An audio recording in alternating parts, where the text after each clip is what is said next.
to nullify the 2019 Mangochi Monkey Bay parliamentary election, in which Democratic Progressive Party's Ralph Juma was elected legislator for the constituency. High Court Judge Jack Nriva dismissed the application today. Kazembe reacts to the court's decision. We expected this ruling, so tomorrow we are filing an appeal. I will not abandon the people of Mangochi Monkey Bay. This is just the beginning of my battle for my people. On his part, Juma held the court and the laws of the country for defending his victory.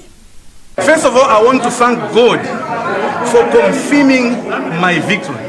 So I want to thank him for the area victory that I got in 2019, and I want to thank him again today for this victory.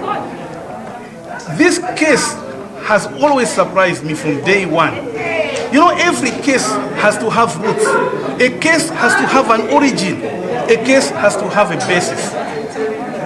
During the voting in Monkey Bay, in all the 22 centers, even the day before voting, there was no complaint. During voting, no complaint.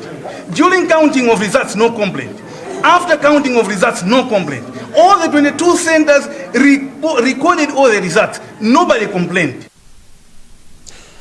The National Food Reserve Agency has disclosed that it is failing to settle its debts that are hovering around 1.3 billion kwacha.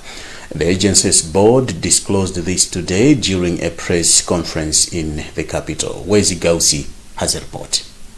The board has since asked government for a bailout. NFRA board chairperson Dennis Kalekeni says the accumulated debts are from pay-as-you-earn tax with Malawi Revenue Authority (MRA), utility bills with different companies, and pension money for its employees. Kalekeni also says the institution accumulated debts because of irregular employment on secondment basis at the institution. Had issues concerning use of funds without any authority for other purposes other than the intended purpose. We had issues of political party fundings. We had issues of misprocurement of goods and services, issues of funds being paid to other institutions for rentals, and yet NFI did not need those rentals. So quite a number of issues. I'm quite glad to indicate that as a new board, we have cleared most of that gravel. Agricultural expert Tamani Nkonomvula says government should step in to bail out the institution. He says the debt paints a bad picture on how the institution manages its affairs. Treasury spokesperson Williams Banda says government only clears audited arrears. The Malawi Electoral Commission has hinted that constituencies would not go below the current 193 as it embarks on a sensitization drive of wards and constituency demarcation exercise. During the sensitization meeting on the ward and constituency demarcation exercise in Mzuzu, several speakers pointed out the need to have the number of constituencies in Mzuzu City increased from the current one. Feston Malegezo has a report. The meeting had political party representatives, officials from Mzuzu City Council, block leaders, civil society organizations, among others. Addressing the gathering, MEC chairperson Justice Chifundo Kachale emphasized that the intention of the exercise is not only to create new boundaries, but also to iron out some inconsistencies in the distribution of voters in constituencies. Kachale then encouraged residents and all concerned parties to formally write the commission with their inputs, which will help form basis of the exercise. At this stage, we are sensitizing them, and we've also shared with them our program that will include at what stage we can receive their written submissions or their submissions, and at what stage they can comment on our preliminary maps. So we are quite delighted with the level of engagement that people have shown in this process. And as a commission, at the appropriate time, we'll sit down and consider all the issues in line with the law and the methodology we have designed for the whole process. And then the people also get a chance to comment on our preliminary position on those issues, and ultimately we'll go on and produce the final report. Kajale, who was flanked by other commissioners, acting chief elections officer and other officials from the commission, said the last report of the exercise would be done by December 2022, which would be sent to Parliament for approval. Commenting on the agreement, Mayor for Mzuzu City, Councillor Kondan Brian Nyasulu, said the exercise is long overdue. Development is not going to either the ward or the constituency because of the numbers.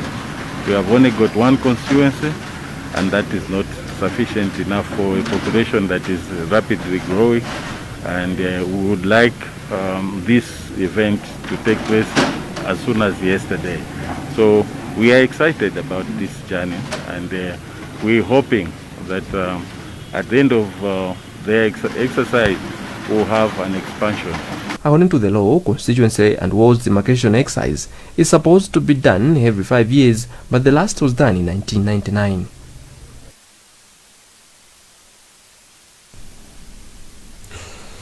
The Association of Persons Living with Albinism in Malawi, APAM, has issued a statement expressing its dismay with the continued human rights violations targeting persons with albinism in the country. The association has therefore given the Ministry of Homeland Security 30 days to act on their demands, or they will hold vigils at the ministry's offices. Matthews Kasanda has the details. In a statement that has been signed by APAM President Ian Simboda, people with albinism have expressed dissatisfaction with the conduct of police surrounding the alleged missing, murder and secret burial of a 20-year-old person with albinism, Ian Muhammad. Reports indicate that Muhammad went missing on 15th August this year in Blantyre and was found dead about a week later, reportedly brutally murdered, while his body was dismembered.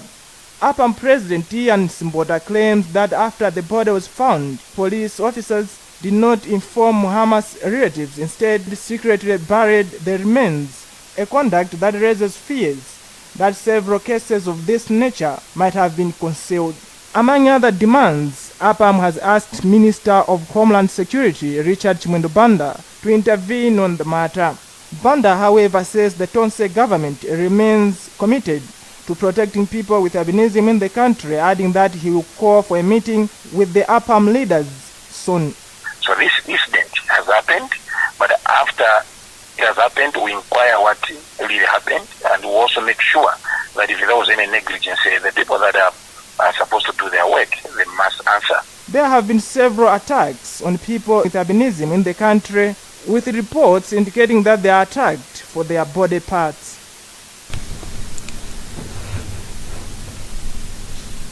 Malawi Police Service Finance Investigator Yotamu Banda today concluded testifying in a case in which businessman Zamir Karim and Ecobank Malawi head of domestic banking Victoria Chanza are answering charges of fraud, forgery and uttering false documents. Banda insisted during re-examination by Director of Public Prosecutions Steve Kayuni that Karim forged the assignment of proceeds acknowledgement letter from the police to Ecobank in August 2015. More in this report. Police investigator Yotam Banda told the court that after interrogating former Malawi Police Service Director of Finance, the late Innocent Bodomani, he indicated that the letter never originated from his office as it had no date stamp. The police investigator also told the court that Ecobank failed to produce an original copy of the letter from the police, a development that led the detectives to conclude that the letter never existed. Banda further insisted that investigations concluded that Karim and Chanza agreed to defraud Ecobank of the 150 million kwacha, as despite getting the loan in February 2016, Karim has not paid back the money to the bank. Director of Public Prosecution Stephen Kayuni then told the court that the state will bring two more witnesses in the case, a handwriting expert and a banker. Kayuni explains what transpired in the court on Wednesday afternoon. There were documents that were discovered that were supposed to be tendered by the investigator, and there was an objection to that. There is one document from the bank that the bank official has to come and tender, and then there's another document that came from forensic department of the Malawi Police Service that needs to be tendered by the one who authored it. So those were the two issues, and those two witnesses will only testify on that aspect. Karim and Chanza were arrested on November 12 last year on allegation that the businessman using his companies, the Oil and Protein Company Limited and Pioneer Investments, obtained a 150 million kwacha loan from EcoBank using forged documents with a purpose to pay back the loan from the proceeds of the police food ration deal, but never did that. Chief Resident Magistrate Patrick Chirwa has since adjourned the case to September 17, when the state will parade the two witnesses. You're watching the news right here on Times Television, TTV. We now take a break. We'll be back shortly.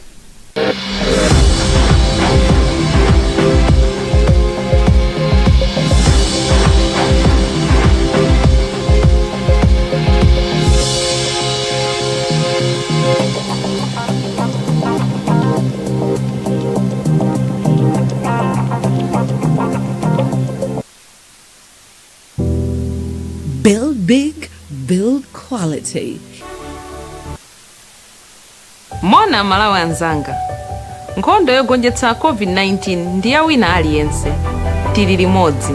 Ine ndinasankha kulandira katemera wa COVID-19 atangoyamba kuperekedwa. Chifukwa monga namwino, moyo wanga, umoyo wa odwala amene ndimawasamalira, abale anga, ndi dera langa, ndi zinthu zomwe ndimazika pa mtima panga kwambiri. Katemera wa COVID-19 anditeteza ine ndi ena omwe analandira katemerayo ku chiopsezo choti tingadwale mwakayakaya, kugonekedwa mchipatala, kapena kutaya moyo wathu chifukwa cha COVID-19. Kulandira katemerayo kutithandiza kuthana ndi mliri wa COVID-19 limodzi. Ziwani zambiri za katemerayo ndi kupanga chisankho cha nzeru. Sankhani katemera, tetezani tsogolo. For the best outfits in town, look no further because Arima Investment has it all. We do have all your favorite fashionable outfits for all age groups: shoes, beddings, bags, baby accessories, pajamas, swimming costume and bikes. We also supply plain t-shirt and golf shirts. You can find us within Gateway Mall in Lilongwe. You can also contact us on 099-7369744 or 099-5494-880. Arima Investments, where quality beats quantity.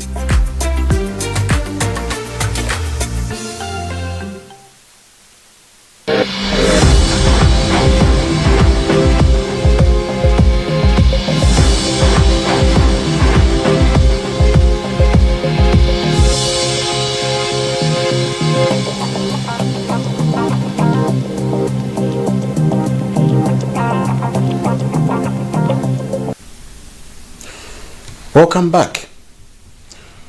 Inkos Mawilawo of Mzimba district says communities around Kanyika niobium mining area will not accept Globe Metals and Mining Limited to start mining activities in the area before giving them compensation. Last week, the government issued a license to the investor Globe Metals to start mining niobium at Kanyika. Communities took the matter to court over compensation of over 200 households that would be displaced by the mine. Sam Kalimira has a report.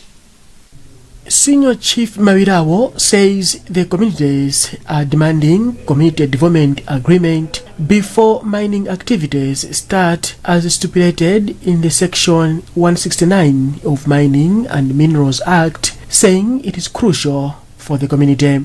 The chief says the communities would be happy if the old compensation report was reviewed, saying the people have stayed longer and their economic livelihood changed.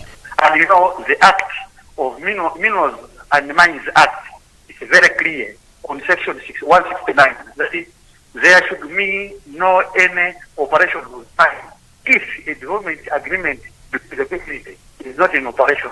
And whoever does commits an offense. And we know that is the compensation which we have been waiting for. they have not to be sorted out. Global Metals and Mining Limited Deputy Chairperson Navir Haksam said he is quite aware that the company is supposed to respect the laws when conducting their mining activities in the area. Haksam said they took time before responding to compensation outcry by the communities because they had not yet been given a license. We are obliged by the laws of Malawi to follow the laws of Malawi, and obviously those people that are affected by the project, when things are being sorted out, that is one of the issues that will be sorted. Livingstonia Synod Church and Society Mining Project Officer Paul Mvula doubted if the mine would rake in the anticipated economic benefits to the country. The Kanyika project would be producing each year about 3,000 tons of niobium and 120 tons of tantalum in concentrate over 23-year project mine life, and would require up to $20 million United States dollars to construct and begin production. Newly elected moderator of CCAP Blantyre Synod, Reverend Edna Navaya, has told those who have ushered her into office not to expect any favors in return. Reverend Navaya has replaced Reverend Masao Kombolembole, who did not seek re-election following the expiry of his mandatory 2 terms. Isaac Salima has details in this report.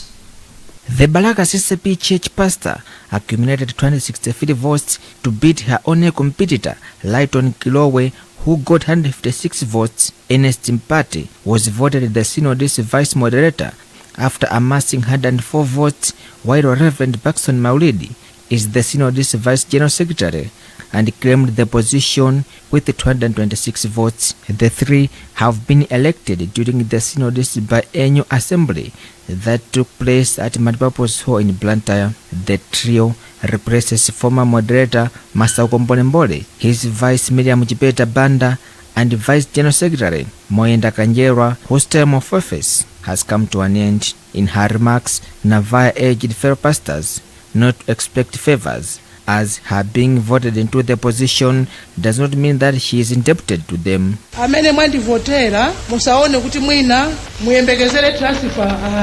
Speaking area, guest of honor Tom Pinganjira urged the synod to focus on rebuilding the church and stay away from politics. The synod's general secretary Reverend Bire Gama also called upon the new leaders to be light to the church.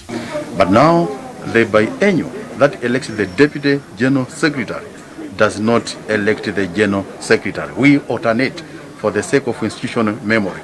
Now, considering these are decision makers, these are the people that will be managing the synod for the next 2 years and the next 4 years respectively.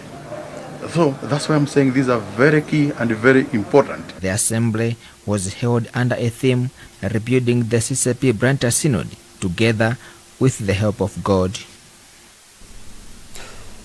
The lawyer representing a girl who was raped by a police officer, Chikondi Chijozi, today described Andrew Chagaga as the worst offender who deserves a stiff penalty.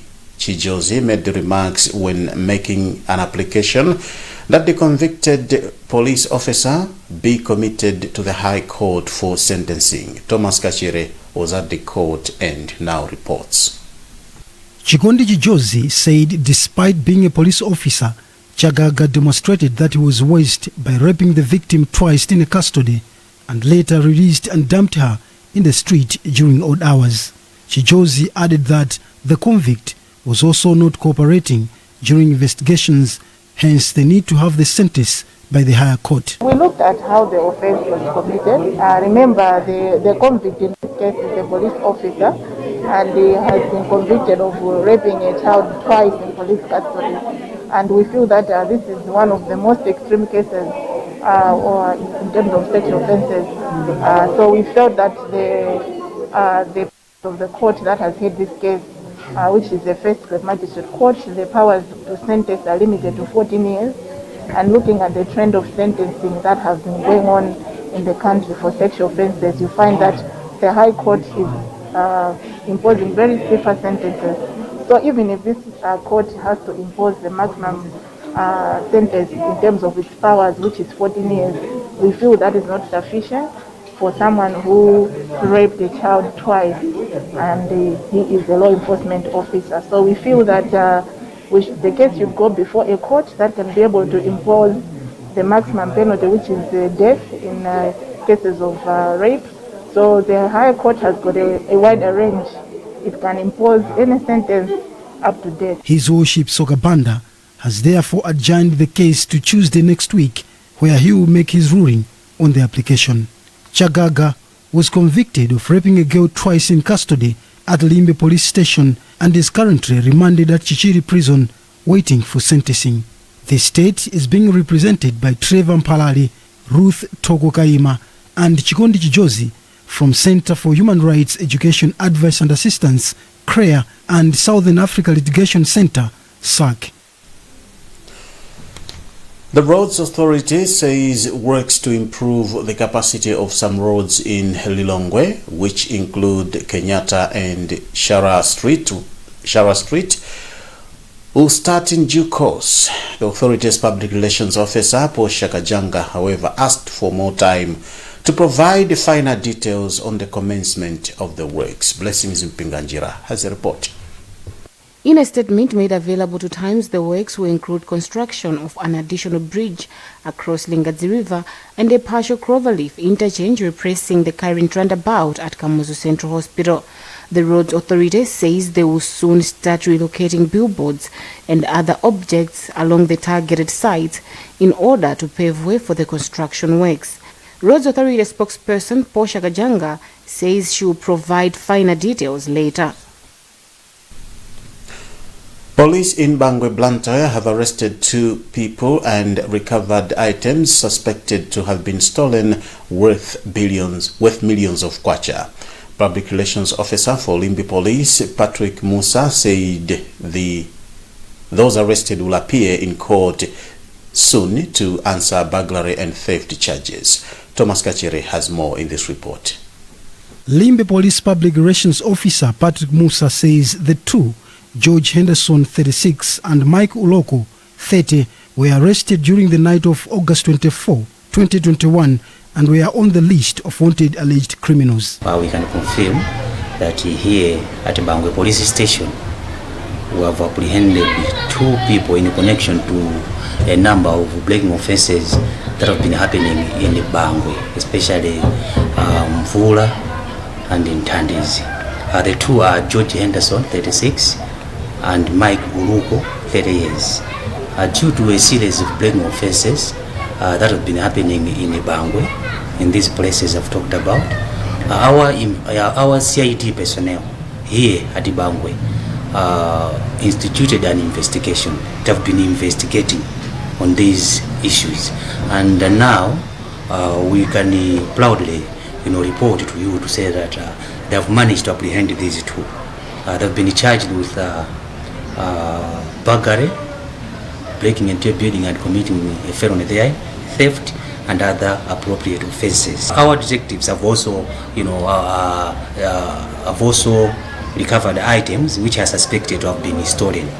These are 7 plasma TV screens, speakers, home theaters, monitors, radios, computers, and other items. George Henderson hails from Mamadi Village, Traditional Authority Majinjiri in Blantyre, while Mike Uloko comes from Mamera Village, Traditional Authority Mabuka in Mulanje District. That's the news for now, but before we go, the headlines again. The High Court has dismissed an application by Malawi Congress Party's Gerard Kazembe to have the 2019 Mangochi Makibe parliamentary election results nullified. The National Food Reserve Agency has no money to purchase maize as it grapples with a 1.3 billion kwacha debt. And the Malawi Electoral Commission will not reduce the number of constituencies during the constituency and ward demarcation exercise. Remember, you can get more on these and other stories by visiting our website www.times.mw liking our Facebook page Times 360 Malawi and following us on Twitter at Times 360 Malawi. Remember to wash your hands regularly, observe social and physical distance, and mask up. Stay safe. Enjoy the night. You've been with me, Ronald Mpaso.